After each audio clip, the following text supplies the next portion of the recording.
L'exercice 48. On regarde la première figure, on construit la figure à main levée. Donc cette figure-là est composée d'un premier triangle isocèle en A. Je note les dimensions, 4,5 cm, et d'un deuxième triangle, hop, aussi isocèle en A. Donc c'est pas très joli, je gomme un petit peu, voilà. Donc là j'ai réalisé ma figure à main levée. Donc je constate qu'on a un premier triangle isocèle en A et on a un deuxième triangle ACD aussi isocèle en A. Donc on a un codage, donc ça veut dire que ces trois côtés-là mesurent 4,5 cm.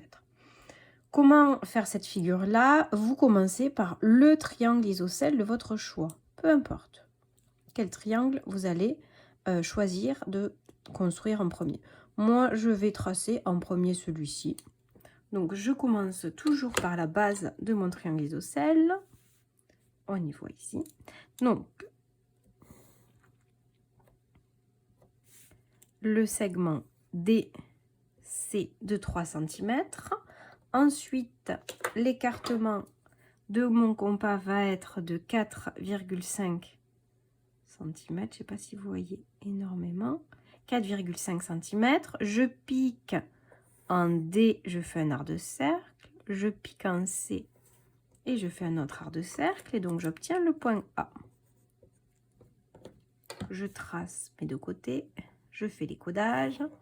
Et je répète, je ne marque pas les dimensions sur la figure en vraie grandeur. Voilà. Ici.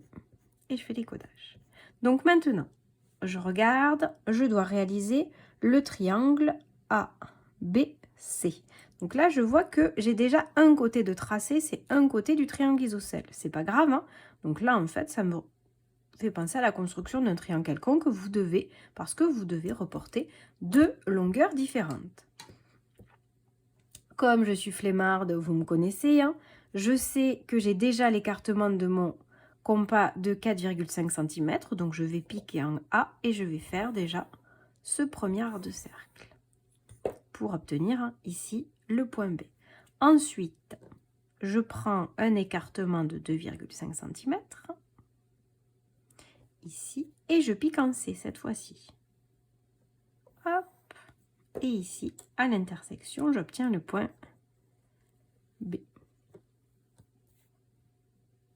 Je trace les deux côtés et je n'oublie pas de faire les codages. Hop, et donc là, ma figure en vraie grandeur est terminée. Donc je rappelle, je ne note pas les dimensions et je ne gomme pas les arcs de cercle.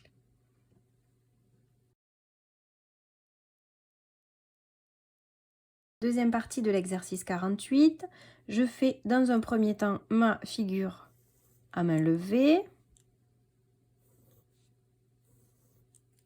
Hop, voilà. Alors, ce quadrilatère, on ne l'a pas vu encore, c'est un parallélogramme. Alors, pourquoi c'est un parallélogramme? On va le retravailler en cinquième parce qu'il a deux côtés opposés parallèles et de même longueur. Ce n'est pas un rectangle parce qu'il n'a pas d'angle droit. Donc, je vous avais dit, on retravaillera les parallélogrammes en cinquième. On a un gros chapitre dédié à la construction et à l'étude de ces quadrilatères. Alors, nous, ici, on ne sait pas tracer un parallélogramme, on constate juste que ce parallélogramme, en fait, grâce à la diagonale, eh bien, j'obtiens deux triangles quelconques, un de chaque côté de la diagonale. Pourquoi ils sont quelconques? Parce que j'ai eu un côté de 3 cm et l'autre côté de 5 cm. Donc, pour tracer ce quadrilatère-là, ce parallélogramme, vous considérez dans un premier temps le triangle du haut et ensuite le triangle du bas. Allez, on commence. Donc, je trace la diagonale de 7 cm. Oui, c'est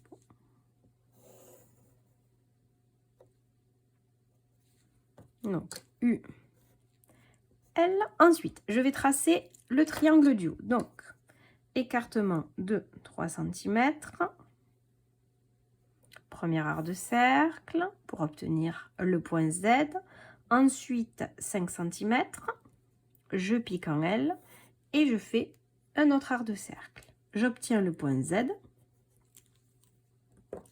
Je trace pour terminer la construction de mon premier triangle. Voilà. Et ensuite, je vais faire la même chose, mais de l'autre côté. Alors, ici, j'ai pas changé l'écartement de mon compas, donc c'est 5 cm. 5 cm, je regarde pour pas faire de bêtises. Hein. Est-ce que je vais piquer en L, est-ce que je vais piquer en Z ou est-ce que je vais piquer en U? Où est le segment de 5 cm? C'est le segment UJ. Donc, du coup, je vais être obligée de piquer en U, puisque c'est le segment UJ. Ensuite, mon segment de 3 cm, où est-ce que je vais piquer en U, en Z ou en L? Donc, je regarde mon segment de 3 cm, c'est le segment LJ, donc le point de départ est le point L. Donc, je pique en L. 3 cm, L. Et là, j'ai terminé. J'obtiens mon point J ici.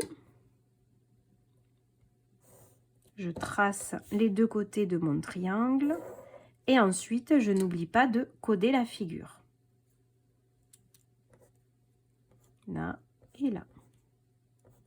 Pour indiquer que les côtés opposés ont la même longueur.